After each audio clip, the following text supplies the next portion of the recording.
کہ تم لوگ جو ہے ولا تبرجنا، اے نبی کی عورتوں تم بناؤ سنگار کر کے نہ نکلو، تبرج الجاہلیت الاولیٰ، جیسے دور جاہلیت میں بناؤ سنگار کر کے باہر نکلا کرتی تھی ویسا تمہیں نکلنا نہیں ہے، تم اپنے گھروں میں زیادہ وقت دو۔ اللہ کے پیارے نبی صلی اللہ علیہ وسلم کیا فرماتے ہیں ایک حدیث میں کہ عورت جب تک اپنے گھر میں ہوتی ہے تو وہ اللہ کے حفظ و امان میں ہوتی ہے، اللہ کے حفظ و امان میں ہوتی ہے، اور جب باضابطہ سے ہی باہر نکلتی ہے تو اللہ کے پیارے نبی صلی اللہ علیہ وسلم فرماتے ہیں کہ استشرفہ شیطان اس کی طاق میں لگ بیٹھا رہتا ہے، اس کی گھات میں بیٹھا رہتا ہے کہ کب میں اس کو جو ہے غلط کام کی طرف لے جاؤں، کب میں اس کو غلط لوگوں کو اس کے پیچھے لگا دوں، کب میں اس کو شیطانی کام میں لگا دوں، اس کے دل میں شیطانی وسوسے آنا شروع ہو جاتے ہیں۔ جیسے ہی گھر چھوڑ کر کے باہر نکلتی ہے عورت تو وہاں پر شیطانی وسوسوں کا آنا یا شیطان کا ورغلانا یا دوسروں کو اس کے لیے شیطان کا ورغلانا شروع ہو جاتا ہے۔ اسی لیے الفاظ کو اللہ کے پیارے نبی صلی اللہ علیہ وسلم نے کیا فرمایا، استشرف شیطان، جب عورت گھر سے باہر نکلتی ہے تو شیطان اس کی گھات میں لگ جاتا ہے یا اس کے پیچھے لگ جاتا ہے کہ کب میں اس کو غلط راستے کی طرف لے جاؤں۔ تو عزیز میری مائیں بہنیں، انسان جب آپ شیطان کو دشمن مانتے ہو، دشمن سمجھتے ہو تو اس کو حقیقت میں دشمن سمجھو، یہ حقیقت میں ہمارا دشمن ہے، یہ ہمیں نیک اعمال کرنے نہیں دیتا، یہ ہمیں نیکیوں کی طرف جانے نہیں دیتا، یا ہم نیکی کی طرف ہمیں بڑھنے نہیں دیتا، یا ہمیں جو ہے اللہ کو راضی کرنے نہیں دیتا، اللہ کو خوش کرنے نہیں دیتا۔ چنانچہ جب ہمیں دشمن کہا گیا ہے تو ہمیں اسے دشمن ماننا چاہیے، دل و جان سے دشمن ماننا چاہیے کہ یہ ہمارا دشمن ہے، اور اسی طرح سے ہم اللہ کے احکامات کی پابندی کرنا ہے۔ تو عزیز مائیں بہنیں، اللہ تبارک و تعالیٰ نے کیا حکم دیا کہ تم جو ہے اپنے گھروں میں رہو اور دور جاہلیت کی طرح بناؤ سنگار کر کے نہ نکلو۔ یہ جو ہے اللہ کے پیارے نبی صلی اللہ علیہ وسلم کی ازواج مطہرات اس سے مخاطب تھی، لیکن یہ تلاوت کب تک ہوتی رہے گی؟ قیامت کی صبح تک یہ تلاوت ہوتی رہے گی انشاءاللہ، اور ہر مسلمان، ہر مومن کے لیے یہ ایک سبق ہوگا اور اس پر سب کو عمل کرنا ہوگا۔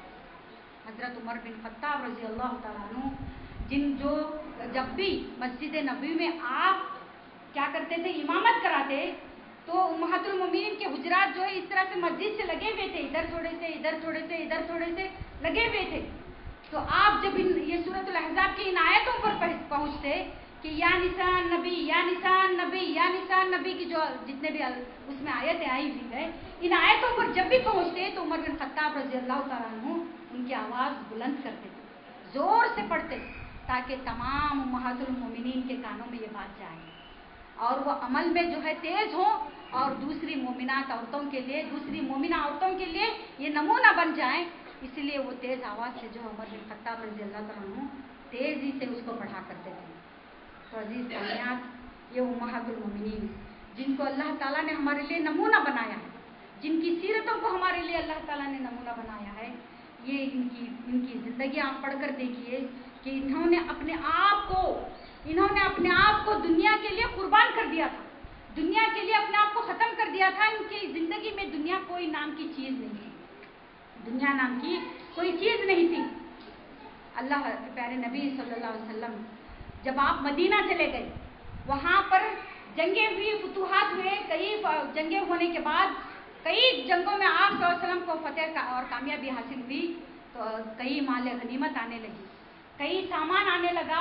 اللہ کے پیارے نبی صلی اللہ علیہ وسلم اس کو انصار اور مہاجرین میں بانٹ دیتے تھے، تو ان کی عورتیں جو ہے ان کے حالات درست ہونے لگے، کچھ پہننے لگے، اوڑھنے لگے، ماشاءاللہ پہلے کی جیسی زندگی نہ رہی، ان کے اندر خوشیاں آنے لگی۔ تو یہ سب امہات المومنین نے جب دیکھا، آپ صلی اللہ علیہ وسلم کی 11 بیویاں، جب انہوں نے یہ دیکھا کہ ہمارے سے زیادہ یہ لوگ خوش ہیں، تو ان کے بھی دل میں دنیا جاگ اٹھی۔ ایک مرتبہ پیارے نبی صلی اللہ علیہ وسلم سے مطالبہ کر بیٹھی کہ اللہ کے نبی صلی اللہ علیہ وسلم، جس طرح سے آپ دوسری عورتوں کو دیتے ہیں، ہمیں بھی جو ہے آپ ہمارے لیے سال کا خرچ ایک ہی بار دے دیتی تو ہمیں بس نہیں ہوتا، ہمیں اور چاہیے، ہمیں اور چاہیے۔ تو اس وقت پیارے نبی صلی اللہ علیہ وسلم 1 مہینہ آپ نے کسی سے کلام نہیں کیا، کسی عورت سے آپ نے کلام نہیں کیا۔ اس وقت اس کے بعد اللہ تبارک و تعالیٰ نے پورے 1 مہینے کے بعد آسمان سے وحی اتارا، آسمان سے اللہ تبارک و تعالیٰ نے یہ فیصلہ کیا۔ کیا فیصلہ کیا؟ یا ایھا النبی قل لازواجک، اے اللہ کے نبی صلی اللہ علیہ وسلم آپ اپنی بیویوں سے کہہ دیجئے، ان کنتن الحیات الدنیا وزینتہا فتعالین، اے اللہ کے نبی صلی اللہ علیہ وسلم آپ اپنے عورتوں سے بلائیے اور ان سے کہیے کہ اگر تمہیں دنیا اور اس کی زینت چاہیے، دنیا اور اس کے لہو و لعب چاہیے، دنیا اور اس کی دنیا کی خوشنودی چاہیے تو فتعالین، آؤ میں تمہیں دے دوں، فَأُمَتِّعُكُنَّ وَأُسَرِّحُكُنَّ سَرَاحًا جَمِيلًا، آؤ میں دنیا کا تمہیں جتنا سامان چاہیے دے دوں اور میں تمہیں لے جا کر کے تمہارے ماں باپ کے گھر میں چھوڑ کر آؤں، میں طلاق دے کر کے تمہیں تمہارے ماں باپ کے گھر میں چھوڑ کر آؤں۔ اگر ایسا نہیں ہے وَإِن كُنتُنَّ، اگر تم یہ چاہتی ہو اللہ اور اس کا رسول تمہیں چاہیے اور آخرت کا گھر چاہیے، تو اے نبی کی عورتوں، اللہ تعالیٰ نے کل قیامت کے دن کل محشر میں تمہارے لیے بہترین اجر تیار کر کے رکھا ہے، تمہارے لیے بہترین عمدہ اجر تیار کر کے رکھا ہے۔ اس وقت اللہ کے پیارے نبی صلی اللہ علیہ وسلم اس آیت کو سب سے پہلے مائی عائشہ رضی اللہ تعالیٰ عنہا کو بلاتے ہیں، بلا کر جو ہے یہ آیت پڑھ کر سناتے ہیں، یہ آیت پڑھ کر سناتے ہیں، پھر کہتے ہیں کہ اے عائشہ تم جاؤ اپنے والدین سے مشورہ کر کے آؤ کہ دیکھو کہ میں پیارے نبی صلی اللہ علیہ وسلم کو، اللہ اور اس کے رسول کو چاہوں، آخرت کے گھر کو چاہوں یا پھر دنیا کو چاہوں، یہ تم اپنے ماں باپ سے جا کے مشورہ کر کے آؤ۔ تو مائی عائشہ رضی اللہ تعالیٰ عنہا، صدقے جائیے ایسے امہات المومنین پر جنہوں نے اپنی زندگیوں کو دنیا کے لیے ختم کر دیا، اپنی دنیا کو انہوں نے کچھ اپنی زندگی میں شامل نہیں کیا، آخرت کو انہوں نے چاہا، تو وہیں پہ کھڑے ہوئے کہتی ہیں پیارے نبی صلی اللہ علیہ وسلم سے آپ کو جواب دیتی ہے، اے اللہ کے پیارے نبی صلی اللہ علیہ وسلم، اللہ اور اس کے رسول کی محبت اور آخرت کے گھر کی محبت کو بڑھ کر میں یہ دنیا کو چاہوں، میں اس دنیا کو چاہوں، اس دنیا کے مال کو، اس دنیا کے متاع کو، جبکہ یہاں سے مجھے کچھ لے کے نہیں جانا، جبکہ مجھے یہاں سے کچھ لے نہیں جانا ہے، اے اللہ کے رسول میں ابھی اسی وقت اللہ اور اس کے رسول اور آخرت کے گھر کو چاہتی ہوں، مجھے کسی سے مشورہ کرنے کی ضرورت نہیں، مجھے اللہ اور اس کا رسول چاہیے اور آخرت کا گھر چاہیے۔ تو اس وقت تمام امہات المومنین نے جب مائی عائشہ رضی اللہ تعالیٰ عنہا کا یہ جواب سنا تو ساروں نے ایک گٹ ہو کر، ایک آواز ہو کر کے یہی کہا کہ اللہ کے رسول، ہمیں اللہ اور اس کا رسول چاہیے اور آخرت کا گھر چاہیے۔ اللہ اکبر! کیا ایسی عورتیں ہمارے لیے نمونہ نہیں بن سکتی؟ کیا ایسی عورتوں کی سیرت ہمارے لیے نمونہ نہیں بن سکتی جنہوں نے دنیا کو قربان کر دیا؟ کس کے لیے؟ آخرت کے لیے، اپنے آخرت کے گھر کے لیے، کہ وہاں کی زندگی ہمیشہ کی زندگی، وہاں کی زندگی جو ہے ہمیشہ رہنے والی زندگی، اس زندگی کے لیے اس معمولی سی زندگی کو، اس جو ہے اجنبی زندگی کو، اس جو ہے عارضی زندگی کو انہوں نے قربان کر دیا۔ عزیز سامعین، اگر ہم ان امہات المومنین کے کارناموں کو پڑھیں گے، ان امہات المومنین کے کارناموں کو پڑھیں گے تو سب سے بڑا کارنامہ ان کا زندگی میں یہ ہے کہ اللہ کے پیارے نبی صلی اللہ علیہ وسلم جب دنیا پورے اندھیرے میں چلی گئی تھی، جہنم کے دہانے پر کھڑی تھی، جہنم کے کنارے پر کھڑی تھی، پوری دنیا میں شرک و بدعت، کفر و ضلالت، گمراہی کے اندھیرے میں ڈوب گئی تھی پوری دنیا، تو اللہ تبارک و تعالیٰ نے آپ کو، اپنے حبیب کو اس دنیا میں بھیجنا پڑا، آپ کو نبی بنا کر، رسول بنا کر اللہ تعالیٰ کو اس دنیا میں بھیجنا پڑا۔ اللہ تعالیٰ نے آپ کے کندھوں پر رسالت کا، نبوت کا بوجھ رکھا، رسالت کا، نبوت کا بوجھ رکھ کر کے اللہ تعالیٰ نے اس دنیا میں اتارا، اور آپ کا ساتھ دینے کے لیے اللہ تبارک و تعالیٰ نے یہ ازواج مطہرات کو اللہ تعالیٰ نے اس دنیا میں چن لیا۔ تو یہ امہات المومنین نے ماشاء اللہ تبارک اللہ تعالیٰ نے اللہ کے فضل و کرم سے پورا پیارے نبی صلی اللہ علیہ وسلم کا ساتھ دیا، اس مشن کو پورا کرنے کے لیے، اس مشن کو ادا کرنے کے لیے، اس دعوت کو پوری کرنے کے لیے، اس دعوت کو جو ہے اس قوم کے اندر پھیلانے کے لیے امہات المومنین نے اپنے اخلاق سے، اپنے کردار سے، اپنے نیک مشوروں سے، اپنے اچھائیوں سے انہوں نے جو ہے کیا کیا، اس پیارے نبی صلی اللہ علیہ وسلم کا پورا ساتھ دیا۔ اللہ تعالیٰ نے خود کہا اس نبوت کے بوجھ کو، سنلقی علیک قولا ثقیلا، اے اللہ کے نبی صلی اللہ علیہ وسلم، ہم آپ پر ایک بھاری بوجھ ڈالنے والے ہیں، ہم آپ پر ایک ایسا بوجھ ڈالنے والے ہیں، اتنا بھاری بوجھ ڈالنے والے ہیں کہ آپ اس بوجھ کو ساری دنیا میں بانٹ کر کے آئیں گے، آپ اس بوجھ کو ساری دنیا میں پھیلا کر کے آئیں گے۔ چنانچہ ایک انسان اس وقت تک ترقی نہیں کر سکتا جب تک کہ اس کے فیملی کا سپورٹ نہیں ہوتا، جب تک کہ اس کے خاندان کا، اس کی بیوی کا، اس کے بچوں کا اسے سپورٹ نہیں ہوتا، اس کا ساتھ نہیں ہوتا، تب تک کہ ایک انسان جو ہے کسی بھی مشن میں کامیاب نہیں ہوتا۔ تو عزیز مائیں بہنیں، امہات المومنین نے پیارے نبی صلی اللہ علیہ وسلم کا پورا سپورٹ کیا، پورا سپورٹ کیا۔ انہوں نے اپنی جانیں، اپنے مال، اپنا سب کچھ قربان کر کے پیارے نبی صلی اللہ علیہ وسلم کا ساتھ دیا، اور اس مشن کو جو ہے پوری طرح سے پیارے نبی صلی اللہ علیہ وسلم نے ادا کیا۔ جب حجۃ الوداع کا موقع تھا تو اس وقت 1,40,000 یا 44,000 جو ہے اصحاب وہاں پر تھے، تو اللہ کے پیارے نبی صلی اللہ علیہ وسلم نے کیا فرمایا؟ حل بلغت، کیا میں نے تم تک یہ پوری اللہ کی امانت پہنچا دی؟ کیا میں نے تمہارے تک اللہ کی امانت پہنچا دی؟ تو ساروں نے ایک زبان ہو کر کے کہا بلا، کیوں نہیں اللہ کے رسول صلی اللہ علیہ وسلم، بلغتا، آپ نے اس کو جو ہے پوری امانت کو، اللہ کی امانت کو آپ نے پوری طرح سے ہم تک پہنچا دیا۔ تو یہ پیارے نبی صلی اللہ علیہ وسلم کے ازواج مطہرات کا جو ہے کیا تھا؟ آپ کا سپورٹ تھا، آپ کا ساتھ تھا کہ پیارے نبی صلی اللہ علیہ وسلم نے اس مشن کو بہت چھوٹی سی مدت میں، ادھر مکہ میں 13 سال، مدینہ میں 10 سال، بالکل 23 سال کے اندر آپ نے جو ہے ایک جاہل قوم، ایک بدوی قوم کو اللہ کے نبی صلی اللہ علیہ وسلم نے ایسا نکھارا کہ وہ دنیا میں آج، وہ ساری دنیا میں وہ کیا ہے، سب سے نکھری ہوئی قوم، سب سے جو ہے دیندار قوم آج کہلاتی ہے۔ تو سامعات، اسی طرح سے یہ ازواج مطہرات کے اگر ازواج مطہرات کے کارناموں کو دیکھیں تو انہوں نے جو ہے سب سے پہلے انہوں نے خود اسلام کو، دین کو، اس مشن کو خود اپنایا، اور اس کو پیارے نبی صلی اللہ علیہ وسلم کے پھیلانے میں آپ کی مدد کی۔ اسی طرح سے ازواج مطہرات جب پیارے نبی صلی اللہ علیہ وسلم کے لیے اس دنیا کو قربان کر دی تو مائی عائشہ رضی اللہ تعالیٰ عنہا فرماتی ہیں کہ ہمارے گھروں میں 3 چاند ہم دیکھ لیتے، لیکن ہمارے گھروں میں کبھی چولہا نہیں جلتا۔ یعنی کہنے کا مطلب یہ ہے کہ پیارے نبی صلی اللہ علیہ وسلم نے جتنا انہیں دیا تھا، جو کچھ انہیں دیا تھا، اس سے وہ راضی تھی، وہ خوش تھی، وہ جتنا انہیں ملا تھا وہ اللہ اور اس کے رسول سے راضی ہو گئی۔ تو عزیز سامعات، انسان کے محنت کرنے کے بعد قناعت جو کہتے ہیں، یعنی دل کا بھر جانا، دل کی امیری یہ نہیں کہ خوب سارا مال ہو، دولت ہو، جائیداد ہو، بلکہ امیری یہ ہے کہ انسان کا دل بھر جانا، ہر مال سے، ہر دولت سے، ہر پیسے سے، ہر چیز سے، یہ کہنا کہ کیا لینا ہے اس میں سے، یعنی محنت کر لینے کے بعد جو کچھ بھی اللہ نے ہمارے نصیب میں رکھا ہے اس سے خوش ہو جانا، اس کو کہتے ہیں قناعت۔ پیارے نبی صلی اللہ علیہ وسلم کے ازواج مطہرات میں یہ چیز کوٹ کر بھری ہوئی تھی۔ وہ خود اپنی زبان سے کہتی ہیں کہ ہم 3 چاند دیکھ لیتے، ہمارا چولہا نہیں جلتا۔ تو اس وقت راوی حدیث کو بہت تعجب ہوا، پوچھنے لگے کہ پھر آپ زندہ کیسے آپ زندہ رہتی، آپ کیسے جو ہے گزر بسر ہوتا آپ لوگوں کا؟ تو اس وقت کہتے ہیں کہ اللہ سودین، یعنی 2 چیزوں پہ ہم زندہ ہوتے، 2 چیزوں کو ہم کھا لیتے، ایک پانی اور ایک کھجور۔ کبھی پیارے نبی صلی اللہ علیہ وسلم ازواج مطہرات کے درمیان آتے اور پوچھتے کہ کھانے کو کچھ ہے؟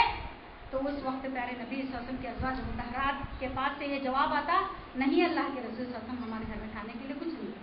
اس وقت پیارے نبی صلی اللہ علیہ وسلم کہتے دیکھیے سننے کا ہے، آپ کہتے کہ چلو پھر میں روزے سے کچھ نہیں ہے، یہ نہیں کہتے کہ منگا کے کیوں نہیں پکایا، یا مانگ کے کیوں نہیں لیا، فلاں کیوں نہیں کیا، یہ نہیں، کیا کہتے پیارے نبی صلی اللہ علیہ وسلم؟ یہ کہتے کہ آج پھر تو میں روزے سے ہوں، گھر میں کچھ نہیں ہے تو میں پھر روزے سے ہوں، یہ کہتے ہوئے پیارے نبی صلی اللہ علیہ وسلم رخصت ہو جاتے۔ یہ نبی کا حال تھا، پیارے نبی صلی اللہ علیہ وسلم کا حال تھا، یہ آپ کے گھرانے کا حال تھا۔ آپ چاہتے تو اللہ تعالیٰ نے کیا کہا تھا کہ اے نبی، آپ کے لیے ہم یہ پہاڑوں کو سونے کا بنا دیں، یہ احد کا پہاڑ تمہارے لیے سونے کا بنا دیں۔ لیکن پیارے نبی صلی اللہ علیہ وسلم نے اپنی آخرت کو بنانے کے لیے کیا کہا؟ اے اللہ تعالیٰ، مجھے اس سے کچھ لینا دینا نہیں، مجھے کچھ بھی اس سے لینا دینا نہیں، یہ دنیا میں تو میں ایک مسافر ہوں کہ تھوڑی دیر کے لیے ایک درخت کے نیچے رکا ایک مسافر اور تھوڑا سا آرام کیا، پھر چل پڑا اپنی منزل کی طرف۔ اے اللہ تعالیٰ، میں تو یہ دنیا میں ایک مسافر کی طرح ہوں، اور آپ نے اپنی امت کو یہ سبق بھی دیا کہ کن فی الدنیا کانک غریب، کہ تم بھی جو ہے ایک مسافر کی طرح جیو اس دنیا میں، کن فی الدنیا کانک غریب اور عابر سبیل، ایک اجنبی، جس طرح سے ایک اجنبی گاؤں میں، جیسے کہ میں آج آپ کے گاؤں میں، آپ کے شہر میں ایک اجنبی ہوں، مجھے کچھ نہیں معلوم کون سی چیز کہاں ہے، تو ویسے تم بھی ایک دنیا میں ایسے رہو جیسے دنیا سے تمہارا کچھ تعلق ہی نہیں، ہاں اسی دنیا میں رہ کر کے اپنی آخرت کو بناؤ، اپنی آخرت کو سنوارو، اس دنیا کے پیچھے نہ پڑو، اس دنیا کے مال متے کے پیچھے نہ پڑو، اس کو زیادہ سمیٹنے کے پیچھے نہ پڑو۔ یہ قارون، اس کو اللہ تعالیٰ نے دنیا کے خزانے دیے تھے۔ قرآن میں آتا ہے کہ اس کے خزانوں کی صرف چابیاں اٹھانے کے لیے ایک بہت بڑی جماعت تھی، ایک بہت بڑی جماعت جو ہے صرف اس کے روموں کو ڈالے ہوئے تالے، ان کی چابیاں اٹھانے کے لیے ایک بہت بڑی جماعت جو ہے اس نے رکھا ہوا تھا کہ وہ صرف چابیاں اٹھا کر کے گھما پھرا کرتی تھی۔ ایک بار اس کو شوق چڑھا، کیا شوق چڑھا کہ میری مال دولت، میرا حسب نسب جو بھی ہے آج میں دکھاؤں گا ساری دنیا کو۔ تو اس نے کیا کیا، اپنے نوکروں کو حکم دیا کہ وہ جو ہے کیا کریں، لے کے نکل جائیں۔ وہ ساری نمائش کے لیے، سارا سجانے کے لیے کہا، اپنے گھوڑوں کو، اپنے جتنے بھی اونٹوں کو، جو بھی تھے اس کے لشکر میں، وہ سارے کے سارے نکال کر کے، سارے سونے چاندی کو، خزانوں کے سمیت وہ نکلا نمائش کرنے کے لیے۔ اللہ تعالیٰ اس کا نقشہ ایسے کھینچا ہے کہ اس نے بہت فخر والا لباس پہن کر کے، بہت ہی عمدہ لباس پہن کر کے، اپنی کنگھیوں، اپنے سر میں کنگھی کر کے، بڑی نمائش کرتے ہوئے جو ہے اس نے اپنے قوم والوں کے سامنے نکلا۔ تو اللہ کہنے والوں نے اس میں سے دو گروپ ہو گئے وہاں پر، ایک علم والے بھی تھے، ایک جاہل قسم کے بھی لوگ تھے جو دنیا کو چاہتے تھے۔ تو علم والے تھے تو وہ سمجھانے لگے اس کو، کیا کہہ کر سمجھانے لگے کہ دیکھ ایسے نہ اترایا کر، تیری دولت پر، تیری اس پر نہ اترا کر، اللہ تعالیٰ نے تجھے دیا ہے تو اس دولت کو تو اللہ کے بندوں پر خرچ کر، اللہ نے تجھے کچھ دیا ہے تو اس دولت کو تو اللہ کے بندوں پر خرچ کر۔ تو وہ کہنے لگا کہ ایسا نہ کہو کہ یہ اللہ نے مجھے دیا ہے، میں نے جو ہے یہ کچھ اپنی محنت سے، اپنے جو ہے اپنی محنت، اپنے لگن، اپنے علم سے میں نے اس کو حاصل کیا ہے، یہ کیسے ہو سکتا ہے کہ اللہ نے مجھے دیا ہے؟ تو ان لوگوں نے تب جواب دیا کہ ایسے نہ اترایا، اللہ کو فخر کرنے والے، ایسا اترانے والے اللہ کو بالکل پسند نہیں۔ تو اس وقت جو جاہل قسم کے لوگ تھے، جو دنیا داری کو چاہتے تھے، دنیا کو پسند کرتے تھے، وہ کہنے لگے اس کے ٹھاٹ باٹ کو، اس کے فخر کو دیکھ کر، اس کی رنگینیوں کو دیکھ کر کہنے لگے کہ کاش ہمیں بھی ایسی دولت مل جاتی، کاش ہمیں بھی ایسی دولت مل جاتی، کتنا خوش نصیب ہے، کتنا نصیب والا ہے قارون کہ اسے اتنی دولت دی گئی۔ تو جیسے جیسے وہ اپنی لشکر کو لے کر آگے بڑھتا ہے، جیسے جیسے آگے بڑھتا ہے، دل میں ایک فخر تھا اس کو۔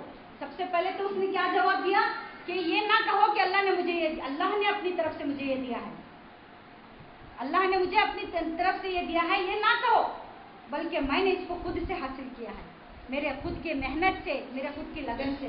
آج ہم لوگ بھی کہتے ہیں نا کہ فلاں انسان جو ہے کتنی محنت کیا، کتنے اپنے علم سے، اپنے اچھی جاب کی وجہ سے کیا کیا حاصل کیا، ایسا بولتے ہیں، نہیں، بلکہ اللہ نے اس کو دیا ہے، اللہ نے اس کو عطا کیا ہوا ہے۔ تو یہ اللہ کی دین ہے، اس پر سب سے پہلے اس نعمت کا اگر شکر ادا کرنا ہے تو اپنے منعم حقیقی یعنی اللہ تعالیٰ جو اپنا حقیقی مالک ہے اس کا جو ہے سب سے پہلے شکر ادا کرنا ہے چاہیے۔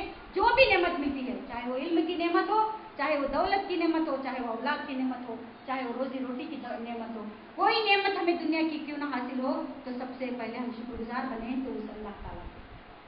تو اس نے کیا کہا اپنے فخر غرور میں کہ کہنے لگا کہ تم لوگ جو ہے اللہ کی طرف سے دیا ہوا نہ کہو مجھے۔ تو یہاں پر تکبر کر دیا تھا۔ اللہ کو یہ جملہ بالکل پسند نہیں آیا، اللہ کو یہ جملہ بالکل پسند نہیں آیا۔